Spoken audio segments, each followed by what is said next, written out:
Hello, അപ്പം ഞാൻ ഇന്നലെ വീട്ടിൽ ആറ്റുകാൽ പൊങ്കാല ഇട്ടിട്ടുണ്ടായിരുന്നു. ഇത്തവണ അമ്പലത്തിൽ പോകാനായിട്ട് പറ്റിയിട്ടുണ്ടായിരുന്നില്ല. അപ്പോൾ കഴിഞ്ഞ തവണ പോയിട്ടുണ്ടായിരുന്നു കേട്ടോ. ഇപ്രാവശ്യം വീട്ടിലാണ് ഇട്ടത്. അപ്പോൾ വീട്ടിൽ ചെയ്തെന്ന് വിചാരിച്ചിട്ട് ഒരു പ്രശ്നമില്ല കേട്ടോ. എവിടെയായിരുന്നാലും നമുക്കത് ചെയ്യാനുള്ളൊരു മനസ്സുണ്ടായാൽ മാത്രം മതി കേട്ടോ. അമ്പലത്തിൽ പോയി ഇടുന്നതിനും അതിനൊരു പ്രത്യേക ഒരു ഫീൽ ഉണ്ട്. പക്ഷേ പോകാൻ സൗകര്യമില്ലാത്ത ഒത്തിരി ഉണ്ടാവില്ല, ഒത്തിരി ആൾക്കാരുണ്ടാവുമല്ലോ. ഇപ്പോൾ പുറത്തൊക്കെ നിൽക്കുന്നവരാണെങ്കിൽ പോലും ഉള്ള സൗകര്യത്തിൽ ചെയ്യുക. എവിടെ വെച്ചിട്ട് ചെയ്താലും നമ്മൾ അതിൻ്റെതായ വ്രതശുദ്ധിയോടുകൂടി ചെയ്ത് കഴിഞ്ഞാൽ നമുക്കതിൻ്റെ എല്ലാ ഐശ്വര്യങ്ങളും ദേവി തരുമെന്ന് തന്നെയാണ് വിശ്വസിക്കുന്നത്.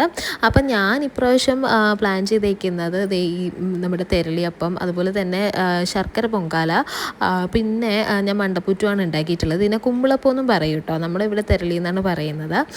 അപ്പോഴത്തേ വിളക്കൊക്കെ കത്തിച്ചിട്ടുണ്ട്. നമ്മുടെ ഭണ്ഡാര അടുപ്പ് 10:15 ഇന്നലെ കത്തിച്ചിട്ടുണ്ടായിരുന്നു. ആ ടൈമിൽ തന്നെ നമ്മൾ വീട്ടിലിടുമ്പോഴും ശ്രദ്ധിക്കണം. അപ്പോൾ ഞാൻ അടുപ്പ് കത്തിക്കാനായിട്ട് പോവാണ്. അപ്പോൾ അമ്മയാണ് ബിഹൈൻഡ് ദ സീൻസ് എനിക്ക് എല്ലാ ഇൻസ്ട്രക്ഷനും പറഞ്ഞു തന്നുകൊണ്ടിരുന്നത്. കഴിഞ്ഞ തവണ ഇട്ടിട്ടുണ്ടായിരുന്നെങ്കിൽ നമ്മൾ ആ തിരക്കിൻ്റെ ഇടയിൽ, ഞാൻ കഴിഞ്ഞ തവണയാണ് കേട്ടോ ആദ്യമായിട്ട് പോയി ഇടുന്നത്, അപ്പോൾ കുറേ കാര്യങ്ങളൊക്കെ മറന്നു പോയിട്ടുണ്ടായിരുന്നു. അപ്പോൾ അതിൻ്റെതായ രീതിക്ക് ചെയ്യുന്നതാണ് ഏറ്റവും ഐശ്വര്യം കേട്ടോ. അപ്പോൾ നമ്മൾ ഫസ്റ്റ് ഒരു പിടി അരി നമ്മൾ നന്നായിട്ട് ദേവീനെ മനസ്സിൽ ധ്യാനിച്ച് ഇടുക കേട്ടോ. അമ്മേ നാരായണ, ദേവി നാരായണ എന്നുള്ള മന്ത്രം എപ്പോഴും മനസ്സിൽ ചൊല്ലി നിന്ന് വേണം ചെയ്യാൻ കേട്ടോ. അപ്പോൾ നമ്മുടെ അരി നന്നായിട്ട് തിളച്ച് പുറത്തേക്ക് ഇങ്ങനെ തൂങ്ങണമെന്നാണ് കേട്ടോ വിശ്വാസം. അത് വളരെ നല്ലതാണ് കേട്ടോ. അപ്പോൾ ഞാൻ ബാക്കിയെല്ലാം ചേർത്ത് കൊടുക്കുകയാണ്. നമ്മുടെ ശർക്കരയും പഴവും തേങ്ങയും അതുപോലെ തന്നെ ഏലക്ക, മുന്തിരിയൊക്കെ നമുക്ക് ചേർത്ത് കൊടുക്കാം കേട്ടോ.